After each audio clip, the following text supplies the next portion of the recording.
अस्सलाम वालेकुम नाज़रीन, मैं शेख रहमत अली, आप देख रहे हैं क्राइम टुडे न्यूज़। नाज़रीन, मोइनाबाद की जो मस्जिद है, चिलकुर की मस्जिद जो शहीद हुई है, अब इसके बाद से अब अकबरुद्दीन ओवैसी ने भी असम्बली में आवाज़ उठाई। ये कुछ दिन तक बात दब गई थी, लेकिन अब असम्बली में उठने के बाद फिर से अब चर्चा होने लगा। कुछ का कहना है इसमें एक रिपोर्टर का भी हाथ है, रिपोर्टर भी मुलविस है। कौन से वो रिपोर्टर है, नेशनल रिपोर्टर है या कहाँ के रिपोर्टर है, उनका भी तहकीक होने की ज़रूरत है। उनका भी नाम आ रहा है। किसी एक चैनल पर उन्होंने वॉइस रिकॉर्डिंग के ज़रिए यानी बातचीत के ज़रिए उनकी वॉइस रिकॉर्डिंग भी डाली गई। उनका ये कहना है कि अगर मैं मस्जिद में मुलविस हूँ तो मेरे पर जन्नत हराम है, हराम है। बहरहाल, अब कौन सच्चा है कौन झूठा है, आज के इस दौर में पहचानना बहुत मुश्किल हो चुका है, क्योंकि आज के इस दौर में जिस तरह से वक्फ की जायदादों का सौदा करने वाले, तबाह करने वाले देखते देखते मस्जिदों का भी सौदा करने लगे हैं। ये बड़ी अफसोस की बात है। आज हम खामोश हैं, इसकी वजह से ऐसे लोग की हिम्मत बढ़ते जा रही है।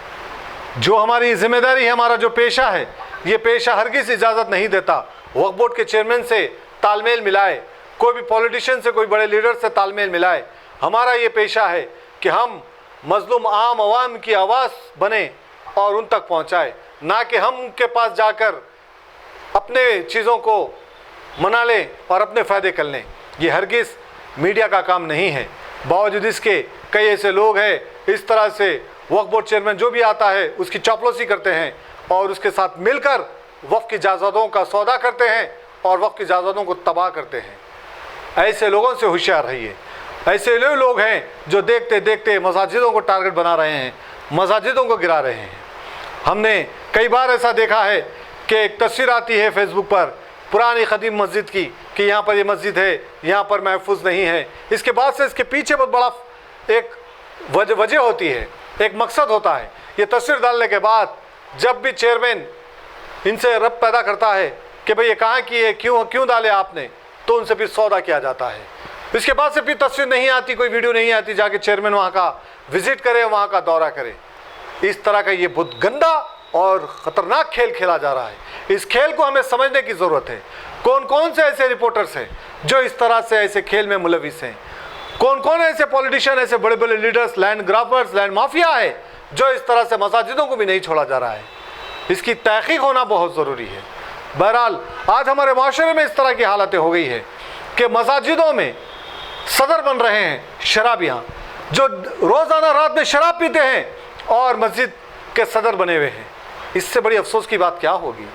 ऐसे ही वाक़या एक हमारे तक आया है, जो सैयद नगर में एक मस्जिद है। अभी मैं मस्जिद का नाम नहीं लूँगा और उस सदर का भी नाम नहीं लूँगा, इसलिए कि उसको एक मौका दे रहा हूँ, क्योंकि उसकी एक ऐसी वीडियो हमारे पास है जो शराब पी रहा है, वो मस्जिद का सदर बने हुआ है।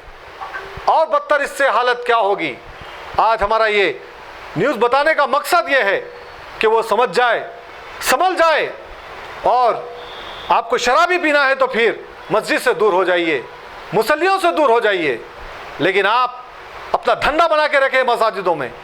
आज हमारे शहर हैदराबाद में मस्जिदों से चंदे के जो रुपये आते हैं उसका बिजनेस किया जा रहा है और उससे फ़ायदे उठाए जा रहे हैं।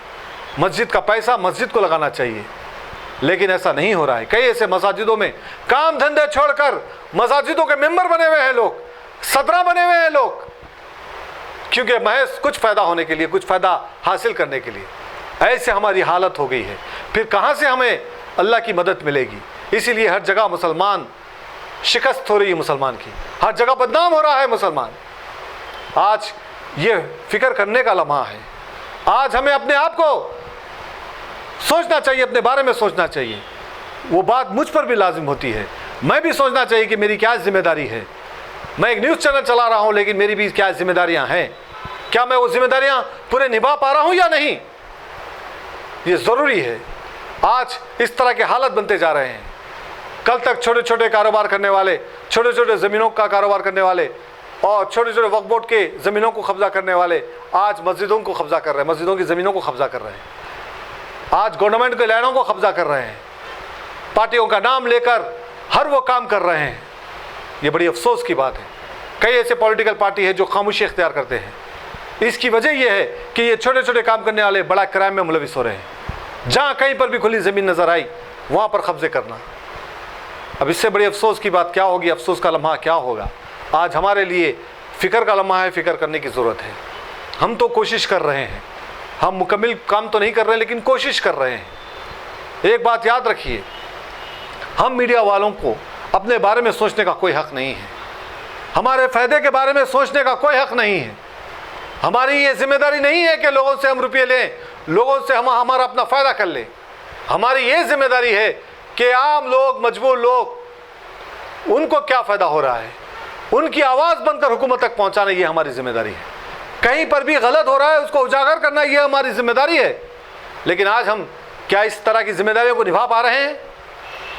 आज हर कोई फेसबुक का पेज खोल रहा है और रिपोर्टर बनकर एक नया धंधा शुरू कर दिया है। कौन कितना आगे बढ़ेगा, किसके कितने व्यूअर्स होंगे, इस तरह की खेल में ये सारे लोग जुड़ गए हैं। लेकिन जो जिम्मेदारी है हमारी, जो असल जिम्मेदारी है, वो जिम्मेदारियों को हम नहीं निभा रहे हैं। आज भी वक्त है कि हमारी जिम्मेदारियों को पहचाने, हमारी जिम्मेदारियों को हम समझें, ताकि हम अपना जो पेशा है, ये पेशे को बरकरार रख सकें। आज ये पेशे को बदनाम किया जा रहा है कुछ ऐसे लोगों की वजह से, जो इस तरह से गलत लोग हमारे इस पेशे में आ चुके हैं, जो पुलिस के मुखबिर बने हुए हैं, जो किसी भी हद तक जा सकते हैं। इस तरह का हमारा काम नहीं है। बहरहाल आज हमारी ये जिम्मेदारियां हैं।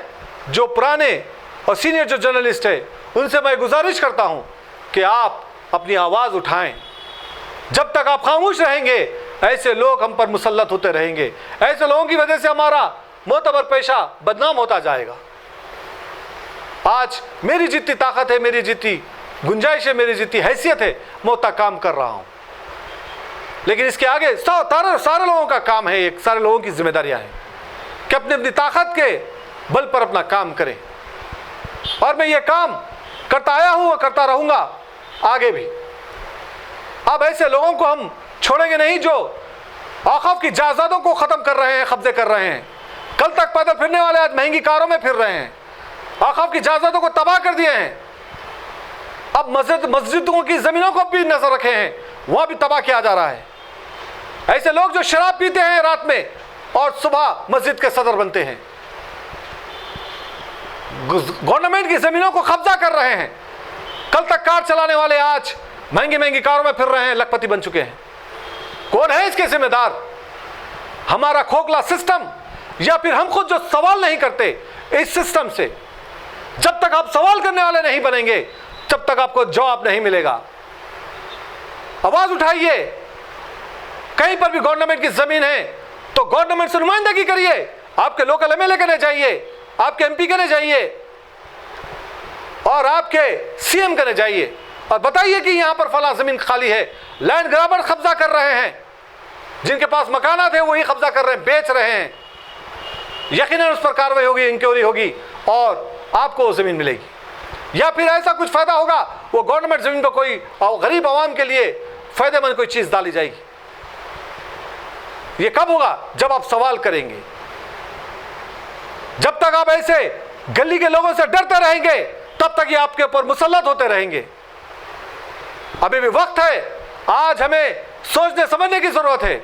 हमारी कितनी औक़ाफ़ की जायदादें थी, अब कितनी बाकी हैं।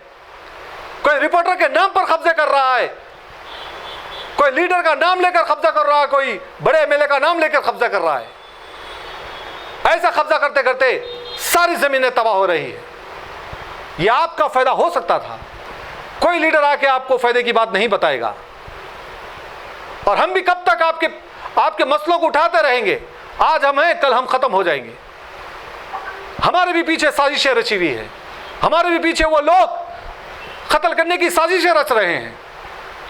वो लोग नहीं चाहते कि हम सच्चाई आपके सामने लाएं, वो नहीं चाहते कि अवाम को उजागर करें, क्योंकि तकरीबन हमारे शहर हैदराबाद में बिकाऊ मीडिया हो चुकी है, अपनी मफाद के लिए काम कर रहे हैं। लेकिन क्राइम टुडे न्यूज़ हमेशा हक़ाइक़ बताते आया है, सच्चाई बताते आया है और इसकी सज़ा भी हमको मिलती रही। झूठे केसों के जरिए औरतों को तैयार किया जाता है, कभी लोगों को तैयार किया जाता है, लेकिन बावजूद इसके हम लगातार वो सच्चाई से हम पीछे नहीं हटे, लगातार बताते रहे हैं। हमें पता है ये रास्ता कठिन है, कांटा भरा रास्ता है, ये चलना बहुत मुश्किल है, लेकिन हमें चलना होगा। हमें इस दुनिया की नहीं, हमें आखिरत में जवाब देना है। जब मैं उस रब के पास जाऊंगा तो क्या मुंह दिखाऊंगा? जब मुझसे सवाल किया जाएगा तेरे पास वो ताकत थी कि तू उसको उजागर कर सकता था, तेरे पास वो जुबान थी तू वो बोल सकता था, लेकिन तूने कुछ नहीं किया, तो मेरे रब के सामने मैं शर्मिंदा हो जाऊंगा। इसलिए सिवाय अल्लाह के और किसी से ना डरें। ऐसी साजिशें होती रहेगी और जब तक मैं जिंदा हूं हम लगातार अवाम को उजागर करने का काम करते रहेंगे। हमें पता है कि एक ऐसी टीम निकली हुई है हमें कत्ल करने के लिए। हालांकि ये बोलना नहीं चाहिए था, लेकिन आज मैं इसलिए बोल रहा हूं कि जिंदगी और मौत का कोई भरोसा नहीं, और जिस तरह से हमारे पीछे जो साजिशें रच रही है, साजिशें चल रहे हैं, उसको हमें समझना चाहिए। बहरहाल कैफ, हम उम्मीद करते हैं कि आप, दुनिया तो खत्म होने वाली है, दुनिया की जिंदगी भी खत्म होने वाली है, असली जिंदगी मौत के बाद की शुरू होने वाली है, उसका तैयारी कर लें। कुछ ऐसे रिपोर्टर्स जो मैं नाम लेना मुनासिब नहीं समझूंगा, जिसका बार बार नाम भी आ रहा है, नेशनल रिपोर्टर्स, उनसे मैं गुजारिश करता हूं कि ये वक्फ की जायदादों का तमाशा छोड़ें, या औक़ाफ़ की जायदादों का तमाशा छोड़ें। कितने लोगों को आपने उजागर किया, कितने लोगों का असली चेहरा आपने सामने लाया, कितने वक्फ बोर्ड, वक्फ लाइन की जो तबाही करने वाले लोगों को सामने लाया। नहीं, आपने सिर्फ उनसे दोस्ती की, आपका मकसद सिर्फ पैसा कमाना था। लेकिन देखिए आज आपका नाम आ रहा है, आज आप बदनाम हो रहे हैं। आज भी इस वक्त है, समझ जाइए, आज भी वक्त है जो आपकी जिम्मेदारी और जिम्मेदारियों को निभाइए। जो गलत कर रहा है उसको बताइए, ऐसे लोगों से दोस्ती मत करिए जो अवाम का खून चूसते हैं, जो उनका हक मारते हैं। आज ऐसे ऐसे लोग हमारे मुआशरे में हैं, बराए नाम मुसलमान, लेकिन उनके काम सारे अल्लाह बेहतर जानता है। कुर्बानी जैसे मामले में धोखा दे रहे हैं, मस्जिद के सदर बने हुए शराब पी रहे हैं, मुसलमान रिपोर्टर बने हैं, वक्फ की जायदादों को तबाह कर रहे हैं, मस्जिदों को शहीद कर रहे हैं। इससे बदतर बात क्या होगी, इससे बड़ी अफसोस की बात क्या होगी? आज हमें समझने की ज़रूरत है। बहरहाल हम उम्मीद करते हैं कि आप इस बात को समझें, कौन कैसा है, समझने की कोशिश करें और अपने हक मांगने के लिए आप आवाज़ उठाइए। जब तक आप खामोश रहेंगे इसी तरह से ये सिस्टम चलता रहेगा, इस चीज़ के मसले चलते रहेंगे। उम्मीद करते हैं कि आप आवाज़ बनने वाले, आवाज़ उठाने वाले और सवाल करने वाले बन जाएं। आपके लीडर से सवाल करें, आपके कॉर्पोरेटर से सवाल करें, आपके एमएलए से सवाल करें, आपके एमपी से सवाल करें, आपके चीफ मिनिस्टर से सवाल करें। ज़रूरी नहीं है कि वो आने के बाद ही आप सवाल करें। आप आजकल सोशल मीडिया है, इसके ज़रिए आप सवाल कर सकते हैं, आप जाकर सवाल कर सकते हैं, शायद तभी आपको जवाब मिलेगा।